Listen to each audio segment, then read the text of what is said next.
Welcome back to the news, everyone, where this week we're starting off with a fairly bloody major story, and it essentially is Square Enix getting rid of their biggest Western studios. Yeah, they've been acquired by the Embracer Group. Pretty massive. So what's happened is that Embracer Group are buying Crystal Dynamics, Eidos Montreal, and Square Enix Montreal. Pretty big acquisition. And the sum of money is $300 million, which, compared to a lot of the other acquisitions we've seen in gaming recently, really is not that much money at all. And even in comparison to some of Embracer's own acquisitions lately, it's also not that much money, which is kind of surprising. Now, this does include a lot of IP. As an example, there are things like Tomb Raider. We've got Deus Ex, which maybe there could be a bit more hope for that. Thief, of course, and also Legacy of Kain, as well as over 50 back catalogue games that Embracer are going to be taking over, which very much almost certainly means Avengers, Guardians of the Galaxy, the likes of that. So they're getting the continued sales of all of those games, which basically just implies absolutely everything has been acquired. That's 1,100 employees across 3 studios, all the IP, all of the in-development games, all of the games are actively running, like Marvel's Avengers, as an example, and it is a pure cash deal, $300 million upfront. That's it, done! Square Enix is out of the West. Pretty major. I mean, Square Enix in the West has been weird. We all know the headlines of a big Square Enix game comes out, like Tomb Raider, and it's called a disappointment. The likes of Marvel's Avengers, which ends up being underwhelming, also being a bit of a disappointment. The Guardians of the Galaxy game, which was an excellent game, but also was considered a disappointment in terms of the sales. Now, before we get into some more of the money involved here, and the rather shocking profitability of the studios that have been acquired, I think we need to talk about Embracer. So, it must have been over a year ago whenever we first really started focusing on Embracer in our coverage, and what we've basically seen is them gobbling up a hell of a lot in terms of companies. Every few months they seem to go on another acquisition spree. Last year they actually raised almost $1 billion, and that was for acquisitions. Now, the most high profile one that they own would probably be Gearbox Entertainment. So yeah, Embracer, they own Borderlands. Also THQ Nordic, Koch Media, Coffee Stain, a lot of big games from Coffee Stain, Saber Interactive, and then also some smaller publishers. Ever heard of Dark Horse, the comics people? Well, Dark Horse are in fact owned by Embracer Group now. So after this deal closes, Embracer Group is going to have, I mean, this is staggering, everyone, 124 studios and 14,000 employees. 14,000. Compare that to the other big companies that we always think about, like Electronic Arts, Activision Blizzard, Ubisoft. And you see that while Embracer Group is almost never talked about, it is right up there with the big boys in terms of just sheer scale. They've got an insane amount of small to medium IP as well. To give you some highlights here, Koch Media, right? That means Saints Row, Red Faction, Shadow Warrior, Dead Island, Metro, Payday. There's Beamdog. Beamdog is a new studio that is formed by old BioWare devs. Then Asper Media. They did a bunch of like KOTOR remaster work, and also I think they're making new KOTOR stuff as well. It's wild. Of course, THQ Nordic, Painkiller, Biomutant, Darksiders. Also for Coffee Stain.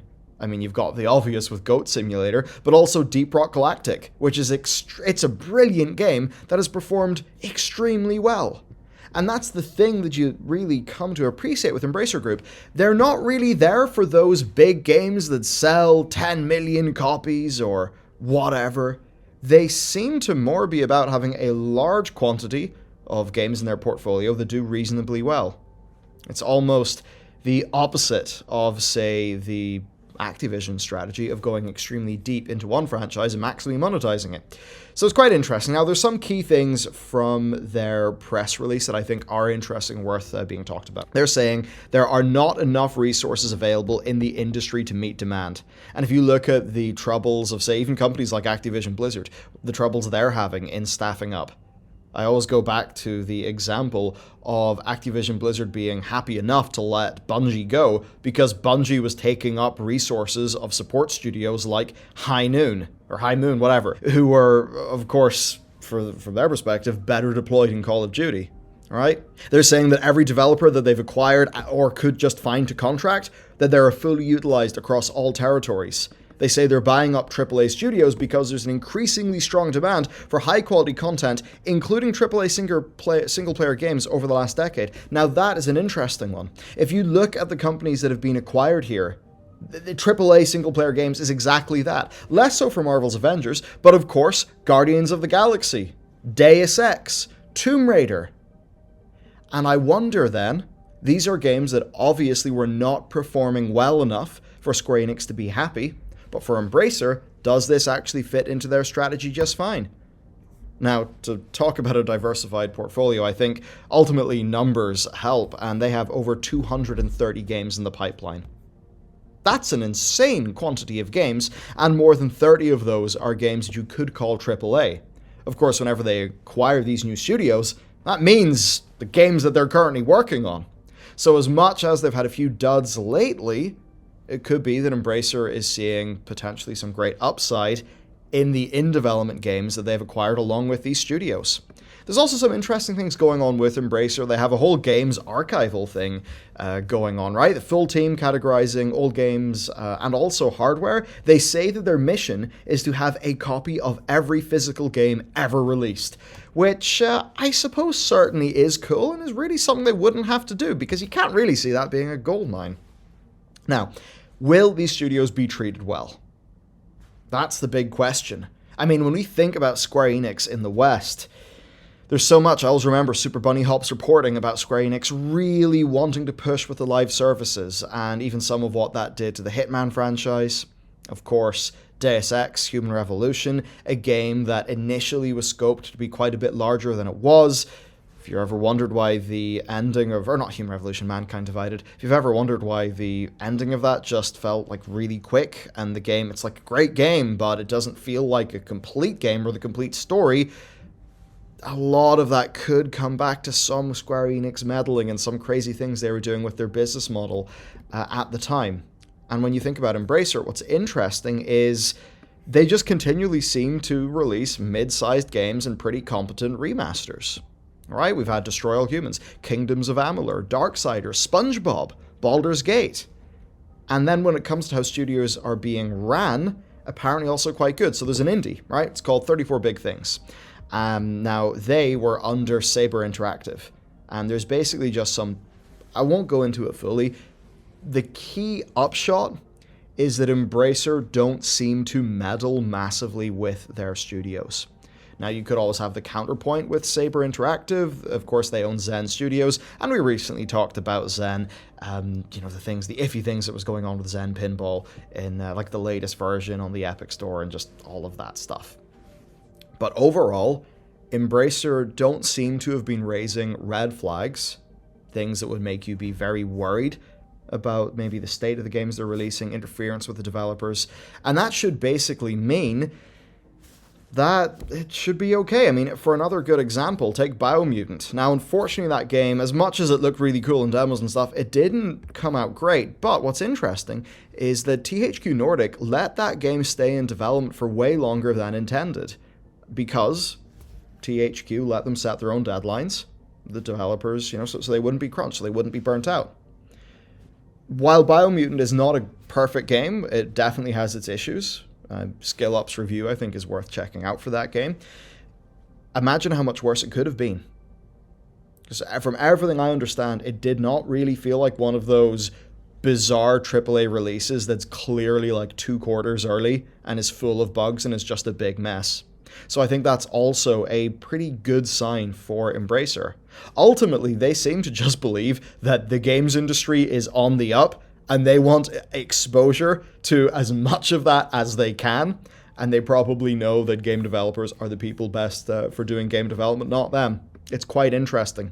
Now, what this could mean for Square Enix is fascinating, because 300 million is not a lot of money.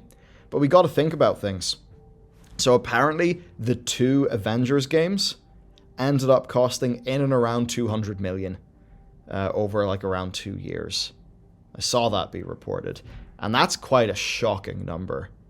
I mean, we at least know that the Marvel's Avengers game, the big live service, was a really big hit on their financial performance. So what this means for them is they have 300 million cash, so that's pretty awesome. Also, that's 1,100 employees they don't have to pay.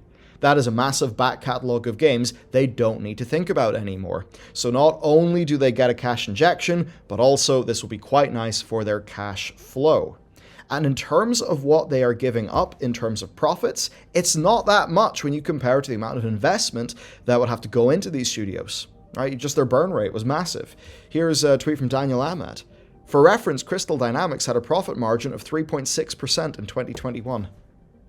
That is not great compared to Square Enix as a whole, with a 14.2% profit margin. It's even worse for Eidos Montreal, though, who had a profit margin of 0.65%. So ultimately, in terms of money, these companies are not really going to be missed. Yeah, it will mean less revenue for Square Enix, but with a profit margin like that, I mean, the lost revenue, also the lost expenses, and you get this cash injection that you get to redeploy onto other projects. I think you can see how, even though it's not a massive quantity of money, why it could actually make a lot of sense for Square Enix to do this. An interesting situation. So, overall, what does Square Enix want to do? Well, that is where Matsuda, I think, is getting himself in, and his company, in quite a bit of hot water. Maybe we'll have another situation where Naoki Ishida, the game director of Final Fantasy XIV, will have to again reiterate the FF14 team's stance on like blockchain and crypto integration, which from him was a firm no. But, well, here's their full thing. The transaction will assist the company in adapting to changes underway in the global business environment by establishing more efficient allocation of resources. Okay, efficient allocation of resources. Think about the amount of money they had to pump into these studios for very small margin. Wouldn't make sense. Which will enhance corporate value by accelerating growth in the company's core businesses in the digital entertainment domain.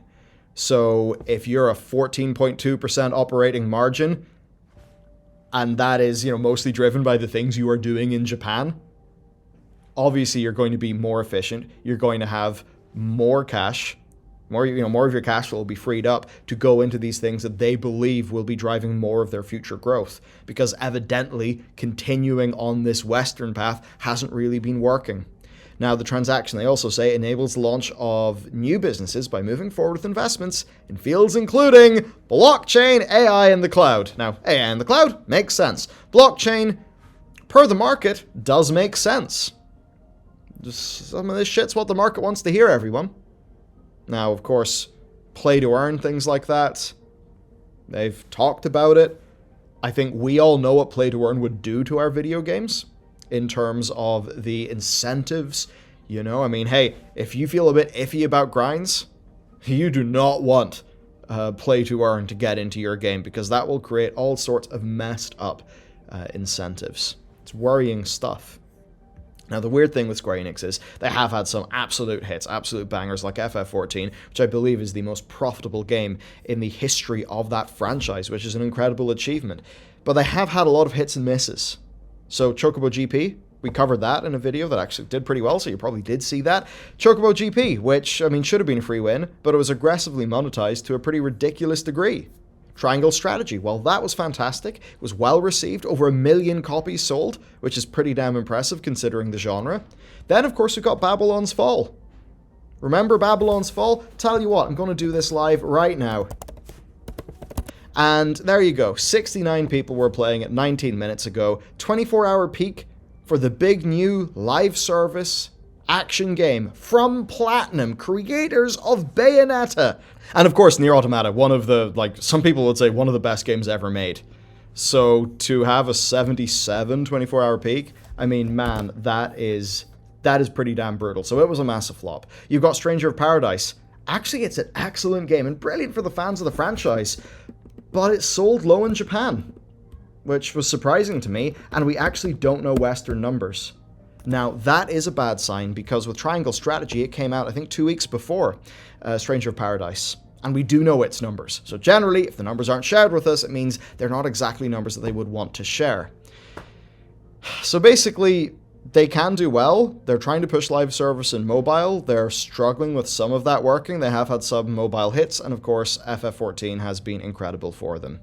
In the West, though, it's been a lot of investment for not a great deal of return. I think they're basically just through with trying to get that experiment to work, and I think they therefore have just decided to get rid of that asset, get a cash injection, and invest into whatever they think is going to be the next big thing.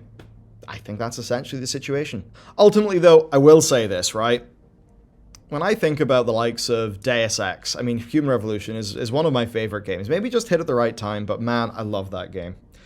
And apparently the story is that Square Enix still did think, they thought the likes of Deus Ex and Thief were important, but they just focused on the likes of Avengers and Guardians instead. My big hope here is that with Embracer Group seemingly really having a respect for established IP that people like, and perhaps seeing that these Marvel games have struggled a bit, and perhaps also with these studios having a little bit more control of their own destiny with this new owner, as seems to be the case, judging by their other studios, it does make me think that maybe there could be some hope for, well, me and my fellow Deus Ex fans, which would be a really nice thing. So ultimately, I think this is a good move for people who play video games. Square Enix, I think, were not doing the best job at managing these studios. I'm sure there's blame on both sides there, of course, but it obviously was a situation that wasn't working out ideally. Now, those studios maybe have got a bit more control of their own destiny, and I think that could ultimately be quite good for us, because when you look at Embracer Group, they just seem to get it. Now, that's not me saying that they perfectly know video games, but at least they seem to know that they're there as the big structure to provide funding, provide resources, logistical support, that kind of thing, but they don't seem to go in and mess around with the game development. Especially that Biomutant story, that they were willing to foot that extra bill for a longer period of development. I mean, that sounds pretty good to me. And in a world where they have 230 games from 124 studios, maybe it is okay to delay something by 6 months or 9 months or even a year. It's a bit harder for Blizzard to do that when they have a far smaller quantity of titles. So I think this could be a hopeful one. Do let me know what you think, though. And, I mean, man, do you want to see the Mankind Divided story be continued? What do you want? Do you want more Adam Jensen? Do you want something new in Deus Ex? To be honest, I wouldn't mind dropping in with Jensen again, but do let me know what you think. This could be quite good news for all of us. Hope you found this to be an interesting little report presentation for you, and I'll see you next time.